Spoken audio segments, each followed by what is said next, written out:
acerca de cómo Dios determina la destrucción de todos los pueblos cananeos, porque todos los pueblos fueron destruidos. Algunos estudiosos, al no encontrar una respuesta capaz de convencer, pues realizaron muchos estudios a fin de desmentir la destrucción de los pueblos cananeos. Hay historiadores que relatan momentos cuando la arqueología trató de desmentir la destrucción de Jericó. Curiosamente, en los datos recopilados, encontraron que al hacer excavaciones en las ruinas de Jericó, encontraron que las piedras estaban teñidas de carbón. En lo más profundo, desde las simientes, todo revelaba que había sido consumido por el fuego. Y es lo que relata la Biblia. Pero algunos han tratado de desmentir porque no encuentran una explicación razonable cómo es que un Dios de amor, un Dios tan compasivo, pudo tomar decisiones.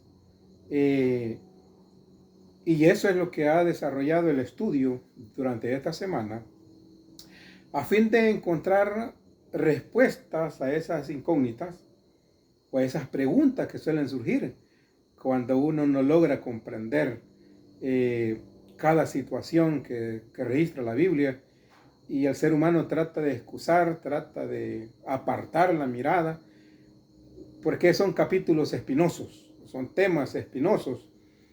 Pero la lección de esta semana, bajo el título El conflicto detrás de todos los conflictos, nos ayuda bastante a comprender por qué es que Dios tuvo en cierto momento tomar decisiones difíciles. Él tomó la decisión un momento de destruir las ciudades de Sodoma y Gomorra. Igualmente tomó la decisión de destruir a la ciudad de Nínive. Tomó la decisión de destruir a toda la raza humana, exterminarlos en los días del diluvio. Y todas esas decisiones tienen un punto de partida. Y eso es lo que vamos a estudiar durante esta semana, ese conflicto, esa persecución de intereses que nos ha dejado a nosotros en el centro del conflicto. Mira, hay gente que dice, pues yo no tengo nada que ver en eso, porque son problemas de religiones, son problemas de cristianos, son problemas de evangélicos, son problemas de protestantes. Pero yo te quiero decir algo. El centro de ese conflicto eres tú. El centro de ese conflicto soy yo. Yo no puedo sentirme excluido de ese conflicto. Por eso necesito aprender, necesito conocer qué situación o cuál es mi condición o mi posición en ese conflicto para poder tomar decisiones, porque la vida de eso se trata, de tomar decisiones. Cuando nosotros nos hacemos la pregunta, ¿por qué la destrucción? ¿Por qué la ruina? ¿Por qué esas órdenes? Encontramos que hay tres cosas importantes que ocurrieron con estos pueblos. Número uno, la tolerancia de Dios pues tiene sus fronteras, tiene sus límites. Es que la vida es práctica. Mira, tú puedes estar en tu trabajo, tener una buena relación con tu jefe superior, con tus compañeros, y de repente puedes presentar algunas deficiencias, puedes tener alguna irresponsabilidad, de repente llegaditas tardes y alguna otra situación, algún descuido. Y por el buen trato que haces con los demás o por lo bien que tratas de hacer tu trabajo, pues posiblemente van a tratar de excusarte, van a tratar de protegerte.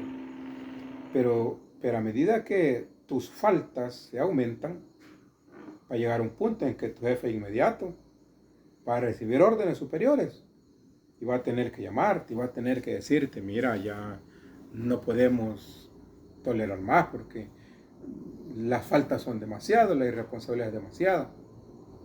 Entonces, tenemos que tomar decisiones. O cambias esta conducta y tratas de mejorar, de ser más responsable con tus objetivos, con tus metas, con lo que se te propone en la empresa, o tendremos que prescindir de tus servicios. Y tienes dos decisiones. Una, mejorar, por supuesto, porque tienes que conservar tu trabajo, tienes compromisos y tienes que honrar tus compromisos. Y número dos, puedes decir que yo no me voy a dejar de nadie, yo tengo que pelear, voy a pelear mis derechos y voy a ir a esto, voy a ir a una huelga, voy a hacer lo uno y voy a hacer lo otro y vas a terminar en la calle y sin el empleo. Pero te toleraron. El esposo puede decir, bueno, este fin de mes voy a irme con la secretaria de paseo, el otro fin de mes voy a invitar a mi vecina, con una compañera de trabajo, y puedes hacer cuanto quieras y tu esposa pues va a estar tolerando, porque pues por los hijos, por el hogar, por la honra, por las situaciones. Alguna pues va a tener que hacer de los opachos, pero va a llegar a un punto en que su corazón va a cerrarse, va a bloquearse, y por supuesto el bloqueo va a terminar afectándote a ti, porque te va a decir, mira, yo te amo mucho, te quiero mucho, pero he tolerado bastante, he soportado bastante, yo no puedo ser un juguete tuyo, no puedes estar jugando así con mis sentimientos, y tu conducta va a tener consecuencias, porque llenaste la medida de la tolerancia. Pues con Dios es lo mismo. Dios es un Dios de amor, es un Dios compasivo, es un Dios de misericordia, que cada mañana renueva su gracia y su misericordia para con cada uno de nosotros. Pero eso tiene una medida. Y cuando esa medida se llena es donde nosotros encontramos que la palabra dice que es cuando la copa de la ira de Dios ha sido llena, ha llegado al tope. Ahora, esos son prototipos.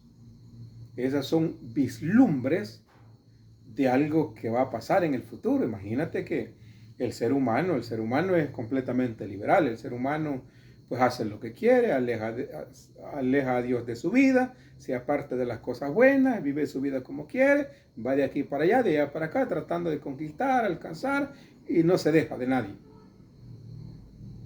Y tristemente, un día la copa de la ira va a estar llena y vendrá la ruina, vendrá la destrucción a este mundo. Entonces, primera respuesta. ¿Por qué la destrucción? Porque todo tiene un límite y la tolerancia tiene un límite. Y los pueblos cananeos pues habían llenado la copa, habían llegado a su límite. Entonces ya no tenía sentido para Dios seguirles prolongando la historia para ellos, porque ya habían sobrepasado la tolerancia, la gracia se había terminado para ellos, así es que ellos ya no tenían la oportunidad de hacer mejoras en su condición espiritual. Y por eso es que Dios determinó su castigo. Pero pasa otra cosa, mi estimado.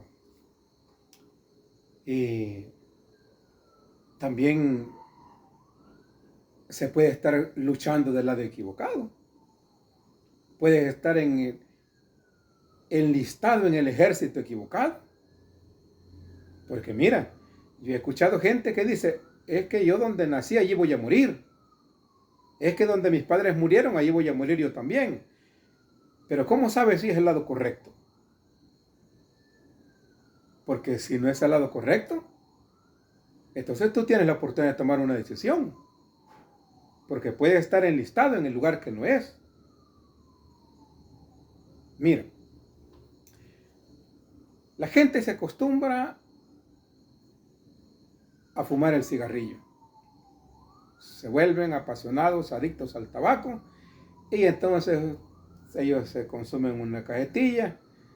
Bueno, en mis buenos tiempos, en los 90, la marca más reconocida de los cigarros era el Delta, no sé hoy. Pues casi han pasado unos 40 años, así es que pues hoy no sé las marcas de los cigarrillos, pero imagínate que las personas se fumaban su cajetilla de cigarros Delta, sus 12 cigarros en el día. Y entonces tú puedes decir, bueno, yo soy un fumador, así es que pues con mi cigarro no se metan. Y alguien te oriente, te aconseja y te dice, mira, estás atentando contra tu salud.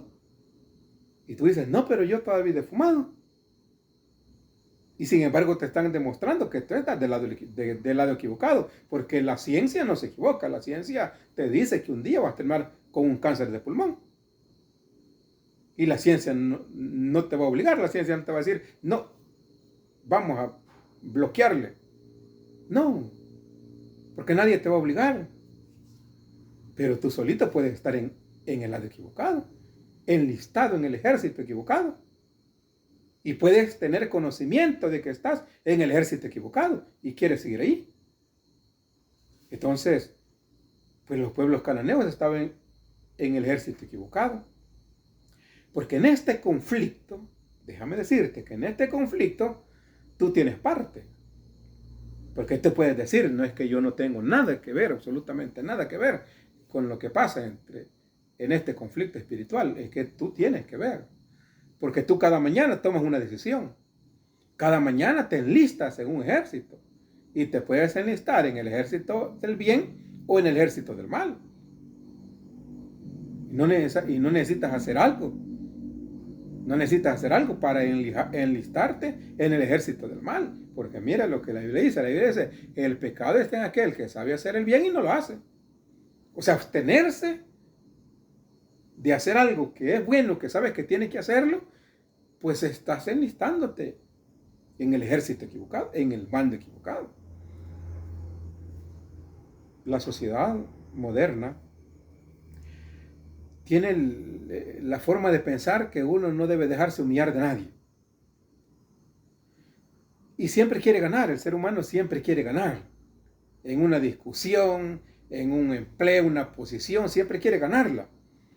Y algunas veces, para poder conservar un trabajo y hay una persona que está desempeñándose mejor y siente que su trabajo está en peligro, pues busca una manera de arruinarle su buena reputación, su buen récord y le hace una trampa y se la presenta al jefe para que la empresa vea mal y entonces dicen, oh, este empleado hay que quitarlo y se asegura el puesto. Y ahí está en el puesto. Y puede ser cualquier profesional, puede ser cualquier obrero, pero al tratar de conservar un puesto de una manera fraudulenta, eso te une a lo mal, te une al ejército del mal. Imagínate que tu vecino te tira su basura para tu lado y tú dices, yo no me dejo. Pues soy cristiano, pero la Biblia dice que uno debe ser manso, pero no menso, así es que yo le devuelvo su basura. Es que yo no me dejo. Pues ahí te estás enlistando en el ejército del maligno. Porque mira, el ejército del bien es un ejército de mucha tolerancia. Acuérdate que Jesús, pues ese fue el ejemplo que dio el maestro a sus siervos. Algunas veces se va a perder. Algunas veces se va a perder. Y es más, algunas veces podemos perder hasta la vida. Porque a los apóstoles, a los reformadores, para poderles conservar la vida, ellos fueron sometidos a pruebas para que ellos mintieran, para que ellos denegaran o denigraran su propia fe. Pero ellos no lo hicieron. Aún prefirieron la muerte, dice el libro de Hebreos, que enfrentaron toda la oposición, todas las situaciones, pero ellos soportaron y prefirieron llegar a la muerte antes que rendirse y enlistarse en el ejército del mal. Así es que podrías estar como estaban los pueblos cananeos, enlistados en el ejército del mal. Mira, la gente por conservar algo se va a los extremos. Ahí, imagínate que que hay culturas donde la esposa o el esposo está perdiendo al esposo, siente que el esposo ya no la atiende, que ya no la ama, o el esposo siente que la esposa ya no lo atiende, que lo desprecia y siente que ha cambiado mucho. Entonces dice, voy a hacerle una cura, y busca a alguien y le dice, mira, pues tráigame una foto de ella y vamos a hacerle un trabajito. Entonces, pues le hace el trabajito y ahí tiene el hombre humillado, ahí tiene la mujer humillada, porque siente que le hicieron un trabajito. Y cuando esas personas llegan a las pilas del bautismo, porque un día les llega la luz, les resplandece la luz de Cristo, y entonces, después de que han estado en pactos, en cosas diabólicas, un día les alumbra Cristo, y cuando tienen que descender a las aguas bautismales, como que pasa por un exorcismo, porque echan espumarajón por la boca, corporalmente hacen unos gestos distintos, anormales, porque el afán de poseer algo, de conservar algo, a veces nos hace ubicarnos en un ejército que es el bando equivocado. Y por último, que detrás de todo hay un gran conflicto, un conflicto que, pues, los relatos bíblicos nos mencionan que se inició allá en el cielo, con un ángel que luchó contra el gobierno de Dios, porque no estaba de acuerdo con el gobierno de Dios. Era un querubín. Pues la Biblia dice que era un ser perfecto, ¿verdad? Perfecto en todos tus caminos, lo describe la Biblia, desde el día que fuiste creado hasta que se halló en ti maldad. Ahora mira qué curioso, que cuando Josué en el capítulo 5, él ya se ha alistado con el pueblo de Israel, han celebrado la Pascua, han hecho la ceremonia de la circuncisión allí en Gilgal. Entonces ellos están preparados para la gran batalla de la conquista. Y entonces dice que Josué se aparta para orar. Y en ese momento se le aparece un ser. Y ese ser, pues, recibe la adoración de Josué. Algunos estudiosos de la Biblia, algunos eruditos, creen que pudo tratarse del mismo Jesús. Porque él, cuando se identifica, él le dice que viene de parte de los ejércitos de Jehová, como parte de los ejércitos del Dios Todopoderoso. Además de eso, el ángel le pide a Josué que se quite las sandalias de sus pies. ¿Y saben a quién se le pidió que quitara las sandalias de sus pies? A Moisés. ¿Y quién se lo pidió desde la zarza ardiente? Pues fue nuestro Padre Celestial. Todos esos indicios hacen que muchos eruditos consideren que el que se presentó a fortalecer a Josué y a decirle a Josué que él iba a tomar el mando de las huestes israelitas en el combate o en la batalla, es porque en este conflicto está metido Dios y está metido Satanás. Satanás, que fue arrojado desde el cielo y que está empeñado en destruir todo lo bueno. Porque Dios creó todo lo bueno. La Biblia dice que después que Dios creó, vio que todo lo que había hecho era perfecto y era bueno en gran manera. Y por eso Satanás, como su enemigo, como su adversario, pues trata de dañar todo lo que Dios ama, todo lo que Dios ha hecho, todo lo que es bueno. Trata de dañarlo. Y es ahí donde nosotros entramos en el conflicto, porque nosotros podemos estar enlistados en el ejército del bien y también podemos estar enlistados en el ejército del mal. Y eso lo determinan nuestras decisiones. Cada día, mi hermano, cada decisión que tomamos, cada palabra que decimos, cada acción realizada, cada pensamiento nos enlista en un ejército. Y qué bueno que Josué estaba en el ejército de la patria celestial. los cananeos estaban del bando equivocado. Que Dios nos ayude, porque los conflictos llegan hasta el final. El ser humano va a seguir enfrentando conflictos y va a enfrentarlos hasta el último día de tu vida, hasta el último día de la humanidad terminarán los conflictos. Pero qué bueno que hay una promesa donde Dios se ha comprometido a combatir con sus hijos. Mira, en la vida parece que los buenos pierden, porque a Jesús lo crucificaron, porque al apóstol San Pedro lo crucificaron,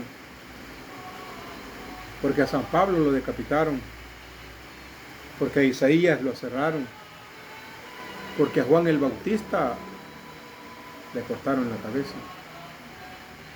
Y en este conflicto parece que los buenos pierden. Pero mira, el Señor Jesús dijo, no teman al que puede destruir sus cuerpos. Tengan temor de aquel que puede tomar su espíritu y destruirlo en el infierno. Es mejor estar en el ejército de Dios. En el ejército de Dios tienes que pedir perdón sin ser culpable. En el ejército de Dios no puedes tomar venganza de tu hermano. En el ejército de Dios no puedes perseguir a tu prójimo. En el ejército de Dios tú no eres el juez de tus hermanos. En el ejército de Dios solo somos servidores. En el ejército de Dios solo podemos ser útiles si logramos nosotros someter nuestra vida y esconderla detrás de Cristo Jesús. Cuando logremos esconder nuestra vida detrás de Jesús, podremos ser instrumentos. Y ese conflicto, al final, nos va a encontrar a nosotros en el ejército vencedor. Yo quiero estar en el ejército vencedor. Espero que tú también te alistes día tras día en el lado correcto, en el lado del bien. Porque los que combaten en el lado del bien, pues dice el Señor que el gran príncipe Miguel va a levantarse por sus hijos, por su pueblo. Que Dios te bendiga y que estos comentarios de la lección no opaquen la bendición de que trae tomar tu folleto cada mañana. Cada líder, yo fui líder en los 90 cuando el líder era nombrado, tenía que transformarse en maestro de escuela sabática porque el líder tenía que dar el repaso de la lección. Bendito Dios, los tiempos han cambiado porque hoy el líder hace una función y el maestro pues es otra persona que son funciones distintas. Pero en mi tiempo yo tenía que ser el líder y tenía que ser el maestro. Y qué lindo es que el maestro cada mañana toma su folleto y empieza a contestar y empieza a comprobar los textos y se deleita. A mí me piden los comentarios y me dicen, mándenos los comentarios los domingos. Y yo les digo a los hermanos de los canales en YouTube, no esperen, esperemos. Que el líder saboree durante toda la semana, que saboree su folleto, su cartilla, su lección. Porque eso nos pone del lado correcto, eso nos pone del lado del bien. Al final nosotros damos pequeños comentarios porque 30 minutos no son bastos para todo un estudio. Pero esos leves comentarios al final vienen a reforzar lo que cada maestro, lo que cada líder durante la semana logró saborear de su folleto. Que Dios te bendiga siempre.